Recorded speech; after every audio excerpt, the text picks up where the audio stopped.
The rake, एक भयानक creature जो कि आधा ह्यूमन और आधा डॉग दिखता है, जिसको दुनिया में कई लोगों ने देखा है। एक इंग्लिश मरीन मैन की डायरी का एक पेज आप अपनी स्क्रीन पे अभी देख रहे हो।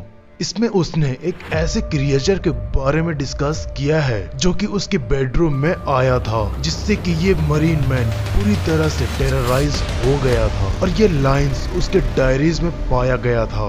और यहाँ साल 1691 के समय और 1880 समय के स्पेनिश नेविगेटर ने कुछ डिस्क्राइब किया था, और उसने ऐसा कुछ डिस्क्राइब किया रेक के एक इनकाउंटर को, मतलब कि एक इंसिडेंट को। मैंने सबसे बड़े टेरर को एक्सपीरियंस किया है, और मैं जब आंखें बंद करता हूँ तो मुझे वो दिखता है। जी हाँ, और अब हम 1880 से साल 2003 में आते हैं। द रेक, ये मतलब कि एक कहानियों का सिर्फ एक कैरेक्टर माना जाता था। इसकी सेटिंग इतने सालों में पहली बार हुआ और ये बातें न्यूज में भी आई थी। और इससे पास्ट में जो लोग रेक का एक्सपीरियंस किए थे, तो वो लोग एक्टिवली इंटरनेट में अपनी सच्ची कहानियों को पोस्ट करने लगे, और जिस 1600 क्रिएचर को लोग भुला दिए थे वो वापस आ चुका था। और आपको बता दूं, एक औरत ने एक स्टोरी को पोस्ट किया था जो बहुत ही भयानक था। जी हाँ, 4 जुलाई 2003 सू और उसके हस्बैंड बॉब दोनों एक रूम में सोए हुए थे और उसकी बेटी दूसरे रूम में सोई हुई थी। और वो रात नॉर्मल ही जैसे शांत रात थी, लेकिन सुबह का 4 बजे सू का नींद खुला और उसने अंधेरे में अपने बेड के पास एक क्रिएचर को देखा। और जैसे कि रात में अच्छे से नहीं देखने की वजह से उन्हें ऐसा लग रहा था कि ये एक बड़ा डॉग है जो घर में घुस आया है। लेकिन जैसे ही वो थोड़ा मूव किया और खड़ा हुआ, तब सोए की हुक्की बुक्की बंद हो गई, यानी कि वो पैनिक हो गई, क्योंकि उसने अपनी पूरी जिंदगी में ऐसी जानवर कभी नहीं देखी थी। तो उसने अपने हस्बैंड को तुरंत उठाया। तो रेक जल्दी से दौड़ने लगा दूसरे कमरे में, उसकी बेटी की कमरे में, मतलब कि उधर जाने लगा नीचे वाले हॉल में। और फिर जल्दी से सू और बॉब दौड़कर अपनी बेटी के कमरे में गए, तो उन्होंने देखा कि एक क्रिएचर खड़े होकर उसकी बेटी को गौर से देख रहा था। उसके बाद उसके डैड के आई कांटेक्ट उस क्रिएचर के आई कांटेक्ट से मिला, तो वो अचानक से गेट के बाहर दौड़कर नीचे चला गया और घर से बाहर निकल गया। और वे लोग पूरी तरह से डरे हुए थे। क्रिएचर तो चला गया। फिर उन्होंने जल्दी से देखा अपनी बेटी को कि वहाँ पे अटैक तो ऑलरेडी हो चुका है। उसकी बॉडी से काफी ब्लड निकल रहा था। जितने देर में सोए और बॉब हॉल की तरफ आए, उतनी ही देर में उसकी बेटी के ऊपर अटैक हो चुका था। उसकी बेटी होपलेस की नजर से अपने पेरेंट्स की आंखों में देखी और कहा कि मम्मा, वो रेक है, इज द रेक। और फिर दोस्तों जल्दी से ये अपनी बेटी को कार में लेके हॉस्पिटल की तरफ बढ़ रहे थे, लेकिन रास्ते में अननोन रीजन के चलते उनके डैड ने कार पे कंट्रोल खो दिया। पुल से नीचे एक नदी में गिर गए और बाप और बेटी दोनों एक तालाब में डूब गए।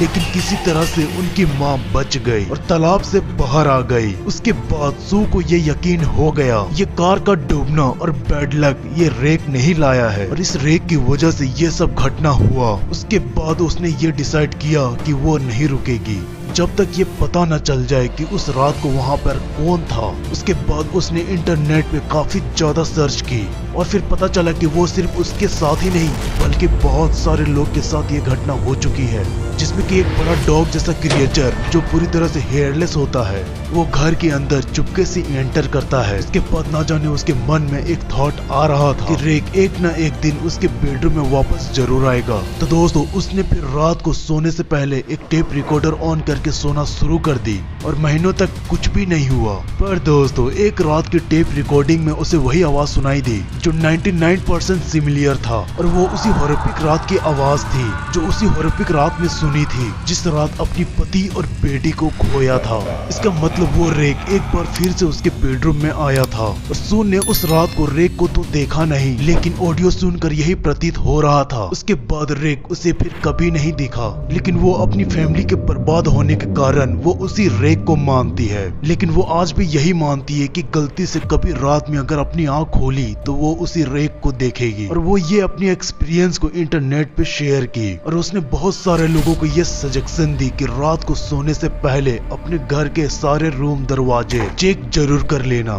और गलती से ये रे किसी के घर में इंटर कर गया तो वो अपनी पूरी फैमिली को खो देगा, ये सू का मानना है। जितना नुकसान ये मेरी फैमिली को किया है उतने ही नुकसान आपकी फैमिली को भी ये कर सकता है। और दुनिया भर में जितने भी लोग ये रे की स्टोरी को शेयर किए हैं उसमें ज्यादातर लोगों की कहानी भरी पड़ी है हॉरिफिक इमोशन से। ज्यादातर लोगों ने ये डिस्क्राइब किया है ह्यूमन लाइक क्रिएचर जिसका धारदार दांत होते हैं, जिसके हेडलेस मसल से भरा बॉडी होता है, जो कि जानवरों जैसा आवाज निकालता है,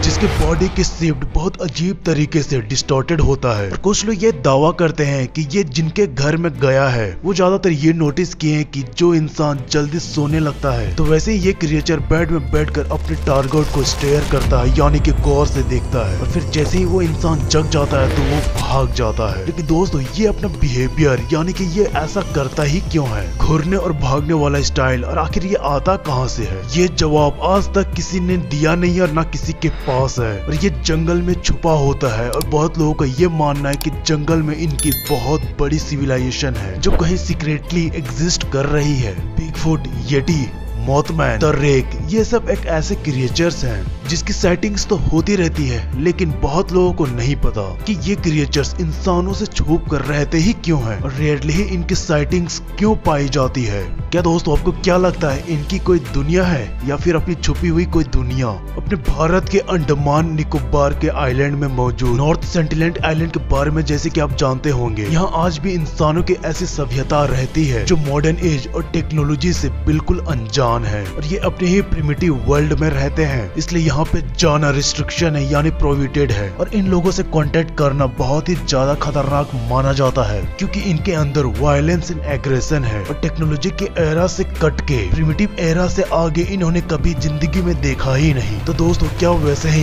इन क्रिएचर की एक अपना हिडन वर्ल्ड है? ऐसा कोई वर्ल्ड अभी तक लिटरली खोजा तो गया नहीं है, लेकिन थ्योरीज तो यही कहती है, लेकिन इसका एग्जैक्ट आंसर आज तक किसी को पता चला नहीं है। और आपको बता दूं इस दुनिया में कुछ फैमिलीज ऐसी हैं जिसे रेक सीक्रेटली स्टॉक करता है, ऑब्जर्व करते रहता है। और यहाँ कई लोगों का ये मानना है कि अगर इसकी पावर्स की बात करें तो इसमें बहुत ज्यादा स्पीड वाली पावर है और कहा जाता है कि ये 1 से 100 मीटर का डिस्टेंस जस्ट 1 सेकेंड में पार कर सकता है जब ये अपनी हाईएस्ट स्पीड पे होता है तो। और दूसरी पावर जो इसकी मानी जाती है वो है इमोर्टैलिटी।